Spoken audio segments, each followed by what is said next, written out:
आज के इस महत्वपूर्ण कार्यक्रम में उपस्थित तेलंगाना की गवर्नर महामहिम तमिलसाई सौंदरराजन जी, एकेडमी के निर्देशक श्री एएस राजन, संयुक्त निर्देशक श्री अमित गर्ग जी, और आज जिनकी दीक्षा समाप्त होकर आईपीएस की महान परंपरा के साथ जुड़ने जा रहे हैं, वो 74 आरआर के सभी नौजवान साथियों, आप सब के लिए एक महत्वपूर्ण बात है कि आप सब जब यहां से दीक्षांत उपरांत चले जाएंगे तब आप अमृत काल की बैच कहलाएंगे, क्योंकि ये हमारा आजादी का अमृत वर्ष है। हमारी आजादी के 75 साल समाप्त हुए हैं और उस वर्ष में जो बैच आज देश की आंतरिक सुरक्षा के लिए सेवा में जा रही है, वो अमृत काल की बैच के आप सभी सदस्य माने जाएंगे। वो हमेशा के लिए आप सभी के लिए गौरव की बात होगी। साथियों, हमने 7 दशकों में आंतरिक सुरक्षा के क्षेत्र में कई उतार चढ़ाव देखे हैं, कई चुनौतियों का सामना किया है, और वो चुनौतियों का सामना करते करते लगभग 36,000 से ज्यादा पुलिस कर्मियों ने अपना सर्वोच्च बलिदान दिया है। मैं यहां आने से पहले प्रतीकात्मक रूप से शहीद आईपीएस जवानों के शहीद स्मारक पर गया और शहीद आईपीएस जवानों के साथ साथ उन सभी 36,000 पुलिस कर्मियों को मैंने आप सबकी ओर से श्रद्धांजलि दी है, जिन्होंने अपना सर्वोच्च बलिदान देश के आत्मसम्मान और उसकी आंतरिक सुरक्षा की रक्षा के लिए लिया है। भारत की आंतरिक सुरक्षा की स्थिति से एक पीछे मुड़कर 75 साल का विहंगावलोकन करते हैं तो वायलेंट से लोकल, वाइब्रेंट और अब ग्लोबल तरीके से हमारी आंतरिक सुरक्षा की परिस्थितियां बनती जा रही हैं। और मुझे विश्वास है कि जिस प्रकार से इस एकेडमी में आपकी शिक्षा दीक्षा हुई है, जिस प्रकार की ट्रेनिंग आप सभी को यहां पर दी गई है, देश के सामने आने वाली, उभरने वाली हर चुनौती का सामना करने के लिए आप सक्षम भी हो, सुसज्ज भी हो और समर्पित भी हो। मित्रों, इस महान देश की आजादी के बाद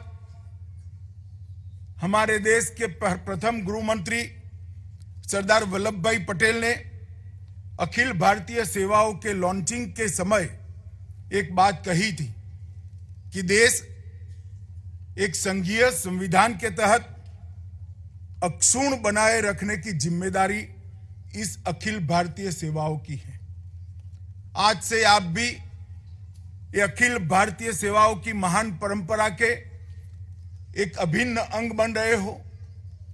सरदार पटेल का ये वाक्य, वो लौह पुरुष, वो मनीषी का ये वाक्य आपके जीवन का ध्रुव वाक्य बनना चाहिए कि देश को एक संघीय संविधान के तहत अक्षुण्ण बनाए रखने की हम सबकी जिम्मेदारी है। मित्रों, सरदार पटेल ने इस कॉलेज की स्थापना के वक्त ये कहा था कि ये कॉलेज भारत में अपनी तरह का पहला संस्थान है। पीछे मुड़कर देखने पर इसकी कोई मिसाल नहीं मिलती है, लेकिन भविष्य की पीढ़ियों के लिए यह एक प्रेरक उदाहरण बनेगा। इसे अपने साथ दूसरों का भी निर्माण करना है। इसे अपने छात्रों के बीच वो प्यार और सम्मान पैदा करना है जो एक समय में शैक्षिक संस्थान का गौरव और विरासत हुआ करता था। मुझे लगता है कि एकेडमी ने 75 साल में देश के प्रथम गृह मंत्री ने एकेडमी के सामने जो लक्ष्य रखे थे वो सभी भली भांति पूर्ण किए हैं। आज कुल 195 अधिकारी प्रशिक्षु अकादमी में चरण 1 का बेसिक कोर्स का प्रशिक्षण प्राप्त कर रहे हैं। मुझे आनंद है कि इसमें 41 महिला अधिकारी हैं। इसमें 166 आईपीएस प्रशिक्षु अधिकारी और 29 प्रशिक्षु अधिकारी हमारे पड़ोसी देशों से भूटान, नेपाल, मालदीव और मॉरिशस से है। मैंने जब देखा कि आपकी बेसिक क्वालिफिकेशन में सबसे ज्यादा टेक्निकल बैकग्राउंड के प्रशिक्षु है, मैं आप सभी को बताना चाहता हूं कि देश के प्रधानमंत्री नरेंद्र मोदी जी ने आने वाले 25 साल की चुनौतियों को निपटने के लिए पुलिस टेक्नोलॉजी मिशन की स्थापना की है।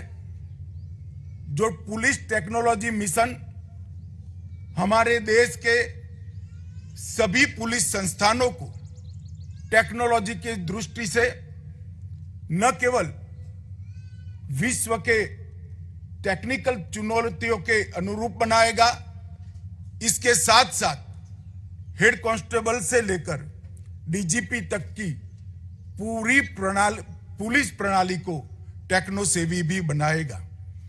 हमारे सामने आंतरिक सुरक्षा के क्षेत्र में टेक्नोलॉजी के कारण जो नई चुनौतियां उभर कर आ रही है, टेक्नोलॉजी मिशन इसका पहले से सुसज्ज एक पुलिस फोर्स बनाकर इसकी चुनौतियों को निपटने के लिए तैयार होगा। मैं एकेडमी को भी बधाई और साधुवाद देता हूं कि इन्होंने कैडर भाषा और कैडर के अध्ययन पर पर्याप्त ध्यान दिया है। मित्रों, हमारे प्रधानमंत्री नरेंद्र मोदी जी ने आजादी के अमृत वर्ष में जब आजादी की शताब्दी मनाई जाएगी 2047 में, तब एक लक्ष्य रखा है देश की जनता के सामने कि 25 साल संकल्प लेकर संकल्प को सिद्ध करने के, संकल्प सिद्धि के 25 साल है, अमृत काल के 25 साल है। और जब देश आजादी की शताब्दी मनाएगा, हर क्षेत्र के अंदर देश विश्व में सर्वप्रथम होगा।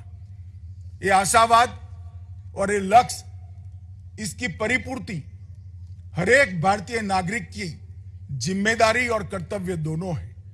और जब आप यहां से आईपीएस बनकर जा रहे हो, तब आप सभी की इसकी विशेष जिम्मेदारी है, क्योंकि अच्छी कानून और व्यवस्था और अभेद आंतरिक सुरक्षा, इसके बगैर कोई राष्ट्र महान नहीं बन सकता।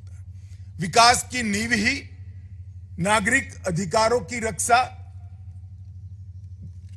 कमजोर से कमजोर नागरिक के अधिकार की रक्षा, उसके प्रति तंत्र की संवेदनशीलता और सभी चुनौतियों का सामना करने वाला पुलिस तंत्र ही एक विकसित राष्ट्र की नींव डाल सकता है।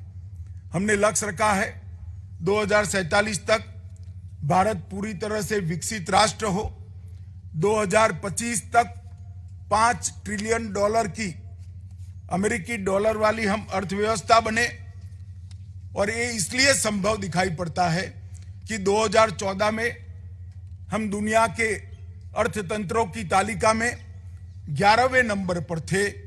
आज महज 8 साल के अंतराल में हम 11वें से 5वीं अर्थव्यवस्था बनकर उभरे हैं। और मॉर्गन स्टैनली का एक अनुमान है कि 2027 तक भारत संसार की तीसरी सबसे बड़ी अर्थव्यवस्था बन जाएगा।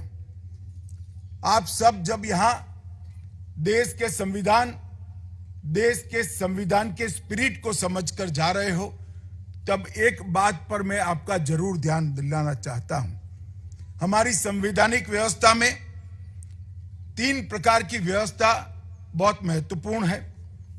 5 वर्षों में एक बार वोट कर शासन व्यवस्था चुनने वाला नागरिक, 5 वर्षों के लिए इलेक्टेड सरकार जो नागरिकों के चुनने से बनती है, और 30 से 35 वर्षों के लिए सिलेक्टेड ब्यूरोक्रेसी जो देश की सेवा करती है। नागरिक को 5 साल में एक बार वोट का अधिकार है।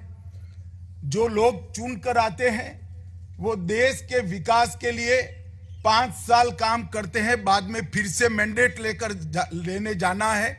मगर आप जो अखिल भारतीय सेवा और सरकारी सेवाओं में आते हैं, उनको 30-35 साल तक निर्बाध तरीके से देश की सेवा करने का अधिकार मिलता है। इससे आप लोगों को ये हमेशा संज्ञान में रहना चाहिए कि संविधान ने कितने बड़ी जिम्मेदारी आप सबके कंधे पर डाली है। आने वाले 25 साल देश के लिए बहुत महत्वपूर्ण है। महान भारत का सपना जो हमारे आजादी के संग्राम के सेनानियों ने देखा था, वो सपना सिद्ध करने का समय ये 25 साल है। और ये 25 साल आप आईपीएस ऑफिसर के नाते देश की आंतरिक सुरक्षा की जिम्मेदारी संभालते होंगे। मैं ये बात इसलिए आपको कहता हूं कि आपकी जिम्मेदारी बहुत महत्वपूर्ण है। इसका संज्ञान हमेशा आपके मन पर, आपके कर्तव्य पर और आपकी जवाबदेही पर रहना चाहिए। मित्रों, 8 साल पहले के देश की आंतरिक सुरक्षा का परिदृश्य देखे तो 3 बड़े हॉटस्पॉट देश की आंतरिक सुरक्षा की दृष्टि से नासूर बनकर हमारे सामने थे। जम्मू कश्मीर में आतंकवादी घटनाएं, पूर्वोत्तर के अंदर इंसर्जेंसी और वामपंथी उग्रवाद क्षेत्रों में बढ़ती वामपंथी हिंसा। आज हम 8 साल के बाद देखते हैं तो ये तीनों थिएटर में काफी हद तक हमने कंट्रोल पाने में सफलता प्राप्त की है। जम्मू कश्मीर में आतंकवादी घटनाओं में धारा 370 के हटने के बाद बड़ी मात्रा में कमी दिखाई पड़ी है। पूर्वोत्तर के अंदर ढेर सारे उग्रवादी संगठनों से शांति समझौता कर 8000 से ज्यादा कैडर को मुख्य धारा में वापस लाकर राज्य के बीच में सीमा के झगड़ों का निपटान कर और विकास की एक नई बयार पहुंचाकर पूर्वोत्तर में हमने शांति की स्थापना की है और विकास के नए युग की एक शुरुआत हुई है। उधर वामपंथी उग्रवादी क्षेत्रों में भी 2010 में 96 जिले थे, 2021 में घटकर वो 46 रह गए हैं। सिक्योरिटी वैक्यूम भरा है और वामपंथियों के शीर्ष नेतृत्व पर नकेल कसी जा रही है। अभी पीएफआई पर बैन लगाकर एक बहुत सफल उदाहरण हमने दुनिया के सामने पेश किया है। भारत सरकार की एजेंसियों के नेतृत्व में देश भर की पुलिस ने एक साथ एक ही दिन में सफल ऑपरेशन कर पीएफआई जैसे संगठन को बैन कर एक सफलता हासिल की है। यह बताता है कि हमारा लोकतंत्र के प्रति कमिटमेंट कितना सुदृढ़ और मजबूत हुआ है। टेररिज्म के खिलाफ जीरो टॉलरेंस, काउंटर टेरर कानूनों का मजबूत फ्रेमवर्क, एजेंसियों का सशक्तिकरण और दृढ़ राजनीतिक इच्छा शक्ति, इसके कारण टेररिज्म की घटनाओं में काफी कमी देखी जा रही है। हमारी एजेंसियों की वैश्विक भागीदारी भी बढ़ रही है। इंटरपोल जनरल की असेंबली भारत में होना, नो मनी फॉर टेरर में टेररिज्म और टेरर फाइनेंस के विषयों में भारत ने नेतृत्व प्रदान करना, ये वैश्विक रूप से हमारे सिक्योरिटी एजेंसीज की स्वीकृति का परिचायक है।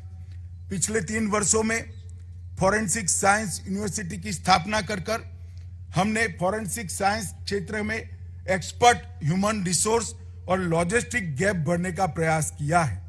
जब आप यहां से फील्ड में जाएंगे तब ICJS के रूप में क्रिमिनल जस्टिस के मुख्य स्तंभ अर्थात ई-कोर्ट, ई-प्रिजन, ई-फॉरेंसिक, ई-प्रोसिक्यूशन और crime and criminal tracking network CCTN के साथ आपका जुड़ाव होगा और आपने पुलिसिंग के काम को भी ICJS के साथ जुड़ने का काम करना है। अभी NIA देश के सभी राज्यों में एक्सपांड कर रही है। NIA और NCB का एक्सपांशन अंतर्राष्ट्रीय कक्षा के नारकोटिक्स और टेररिज्म से जुड़े हुए अपराधों पर नकेल कसने के लिए बहुत महत्वपूर्ण कदम है। टेररिज्म, नारकोटिक्स और इकोनॉमिक ऑफेंस जैसे अपराधों पर हम नेशनल डेटाबेस पर भी विकसित कर रहे हैं। इसके साथ साथ फिंगरप्रिंट डाटा नाफिस को भी लॉन्च कर दिया गया है।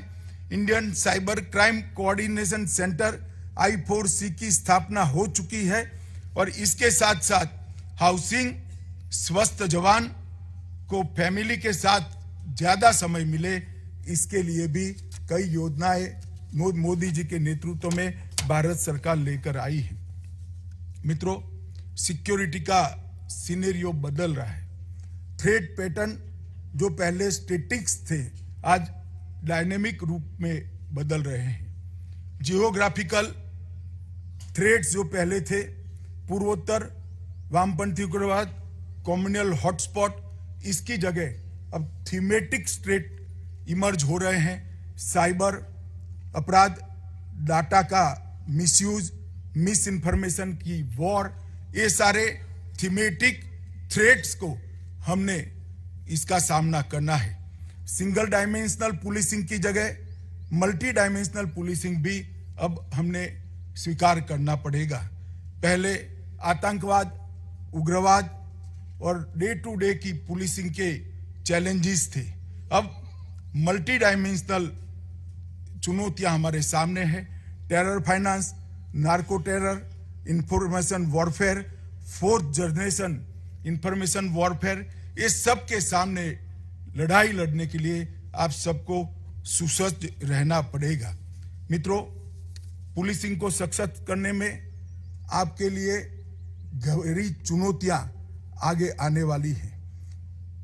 एक नए अप्रोच की जरूरत पड़ेगी जिसमें देश के आर्थिक केंद्रों की सुरक्षा, गरीबों के मानव अधिकारों की सुरक्षा, इन्वेस्टिगेशन को एविडेंस बेस्ड और फॉरेंसिक साइंस के एविडेंस बेस्ड बनाना, नारकोटिक्स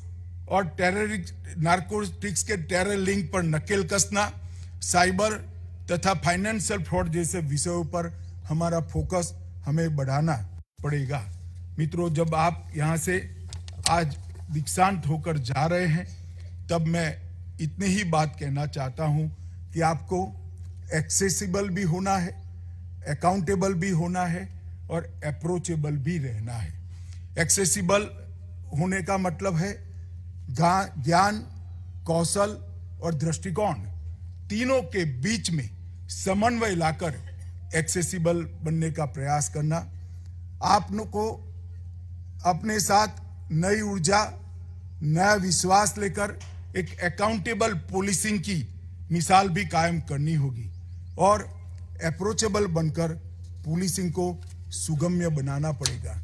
स्थानीय भाषा का महत्व, स्थानीय भूगोल, स्थानीय इतिहास और स्थानीय संस्कृति को पढ़े बगैर हम कानून और व्यवस्था को ठीक नहीं कर सकते हैं। संविधान की आत्मा व्यक्ति है, संविधान की आत्मा नागरिक है, संविधान की आत्मा नागरिक के अधिकार है। इसी को लक्ष्य में रखकर संविधान की और कानून की सभी धाराओं का हमने व्याख्या करना होगा। जब व्यक्ति के मानव अधिकारों का हनन होता है तब कोई संविधान की धारा मायने नहीं रखती है। आपको अपने प्रोफेशनल और व्यक्तिगत जीवन को भी संतुलित कर आगे बढ़ना होगा। नीचे के लोगों का विश्वास जीतना, आम जनता का विश्वास जीतना और अपनी मानवीयता को बरकरार रखना, ये बहुत श्रम मांगने वाला काम है जो आपने करना पड़ेगा। तनाव प्रबंधन में अधिष्ठान कार्य कर रहे कर्मियों का मार्गदर्शन करने की जिम्मेदारी आपकी है। अधिष्ठान अधिकारियों एवं कर्मियों के कल्याणकारी उपायों पर फोकस बढ़ाना और उसके लिए संवेदनशील होना, वो भी आपकी जिम्मेदारी है।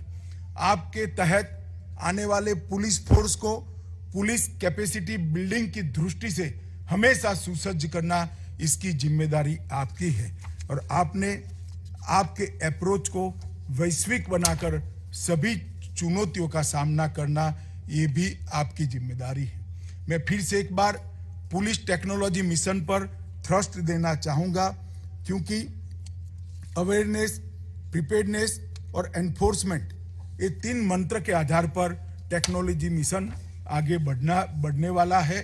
मैं आप सभी को अपील करना चाहूंगा, आह्वान करना चाहूंगा कि आप इसका हिस्सा बने और इसको और मजबूत दें। आपने कई सारी सावधानियां भी रखनी होगी। प्रसिद्धि से दूर रहना, मैं मानता हूं, पुलिस बल के मुखिया के नाते बहुत जरूरी होता है। दबाव में ना आना, वो भी बहुत जरूरी होता है। और इसके साथ साथ सबसे नीचे के तबके के व्यक्ति के अधिकार और संवेदना को समझना, वो भी हमारे लिए बहुत महत्वपूर्ण है। अंत में मैं इतना ही कहना चाहता हूं, आप सभी लोग ऐसा मत मानकर जाइएगा कि आज से सिर्फ आप यहां से आईपीएस बनकर जा रहे हैं। यहां से बाहर जाने के साथ ही 25 साल जब देश की आजादी का शताब्दी मनाया जाएगा, उस वक्त जो महान भारत की रचना होगी, इसका नींव डालने की जिम्मेदारी आपकी है। और पूरे कर्तव्य पथ को, 75 साल से 100 साल के कर्तव्य पथ को संकल्प से सिद्धि की यात्रा का आंतरिक सुरक्षा की दृष्टि से नेतृत्व करने की जिम्मेदारी भी आपकी है। आइए हम सब साथ मिलकर, मोदी जी ने हमारे सामने जो कल्पना रखी है, वो महान भारत की रचना में हम अपना सर्वोच्च योगदान दें और हम देश की एकता और अखंडता के प्रति सदैव समर्पित रहे। आपकी व्यक्तिगत कैरियर के लिए मेरी अनंत शुभकामनाएं आपके साथ है। यहाँ से जब आप पास होकर जा रहे हैं, दीक्षांत होकर जा रहे हैं, तब आपका व्यक्तिगत जीवन और आपकी कैरियर दोनों आकाश की ऊंचाइयों को छुए, ऐसी शुभकामनाएं देकर मेरी बात को समाप्त करता हूं। वंदे मातरम। भारत माता की जय। धन्यवाद महोदय।